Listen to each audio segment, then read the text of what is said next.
The transformation of the force took a major step in 2023.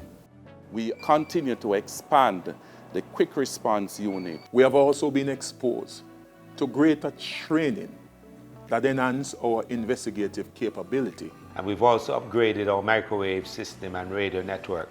So that's just a minor fraction of the achievements of the Ministry of National Security in 2023. Here's a full recap, and we start with our Honorable Minister, Dr. Horace Chang. We have been able to continue our investment in the police force. We, in fact, impacted 35 police stations, which brings us near to completing our refurbishing of the police station law program, ROC. We'll, of course, have completed the procurement on a number of further new stations, which will make a significant impact on the police infrastructure, like the new division headquarters in Westmoreland and Spanish Town. We have, in fact, taken the digitization of the force to a higher level. We have completed the radio communication P25 system, and we're in the process of connecting all our police stations across the island. We have recruited 1,263 young Jamaicans who have joined the force, and we have expanded specialized training program at Twickenham Park College. Basically, the focus of the year 2023 was about people, quality, and technology. Over 2023, we have rolled out our case management system, which is really the database replacement, the electronic replacement of the old station diaries. We have explored and started to implement satellite technology, and we've also upgraded our microwave system and radio network. That will continue into 2024. We received 3,000 additional devices that are part of the traffic ticketing system. Our investments in technology, in cameras, in surveillance equipment has allowed us to keep pace with it, to keep up with what is going on. We've also incorporated more canines into the force. We just got in an additional 23 dogs out of Colombia. And we're not done yet, because the Ministry of National Security made significant achievements in clearing case files and managing public order on our roadways. In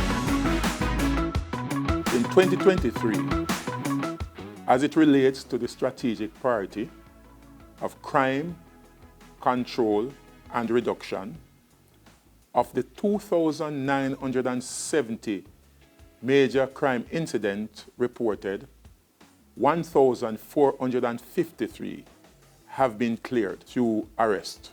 We have arrested over 517 persons for murder, and in so doing, cleared over 600 murders. Whilst in shooting, we have arrested 385 persons and cleared over 418 cases. In terms of sexual offenses, we have arrested 994 persons and cleared 980 incidents. We have seized a record amount of 1,638 kilos of cocaine, valued at 91.8 million Jamaican dollars. We have attained a level that we have not seen for years within the JCF. As it relates to the Public Safety and Traffic Enforcement branch, I would like to relate 4 achievements of this branch in 2023. We continue to expand the Quick Response Unit, where we are across some 12 divisions at this point in time. And it has aided us in our response to be more quickly to intercept offenders who commit street crimes, as well as to carry out our surveillance activities. We have executed some 500,000 prosecutions so far, and this is 10% ahead of 2022. We also have the successful implementation of the electronic traffic ticket device. So we continue to perform as a branch to ensure that we protect and serve the people of Jamaica. My portfolio is the Department of Correctional Services, And a few high points for 2023 are that we were able to achieve quite a number of things. We were very successful in the chess competition, an international chess competition, by the way, with our inmates, and out of 50 countries, they were placed 6th. I think that is a very high point. There were 6 inmates receiving bachelor's and associate degree, and 2 correctional officers as well were able to matriculate with bachelor's degree and graduated with honors. We also saw with the Birthright Initiative, 36 of the inmates from the correctional institutions were able to receive birth certificates. If we're going to have, reintegration into society, it is going to be important for those inmates to have their birth certificates to move on. Another high point was the parent-child link-up. There was a gym at the Carl Rattray Staff College that was opened as well, and we want to actually expand those services. And for 2024, looking forward to even greater things at DCS. We have also made some new initiatives in the area of social intervention.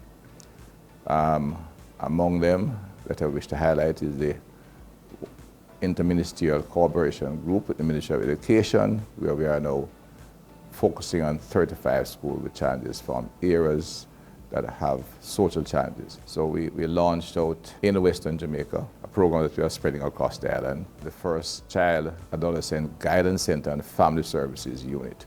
And we graduated several psychiatric assistants, which would be essentially counselors with advanced understanding or better understanding of the emotional state of the individual they deal with. The primary legislative event was the review of the Zones of Special Operation Act.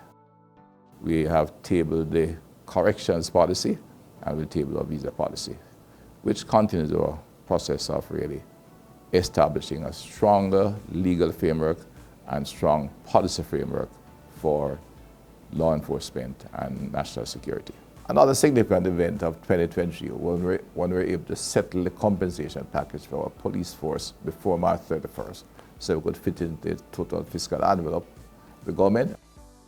As we continue to equip the police officers with resources, build out infrastructure, and strengthen capacity and partnership, the achievements of the Ministry of National Security will continue.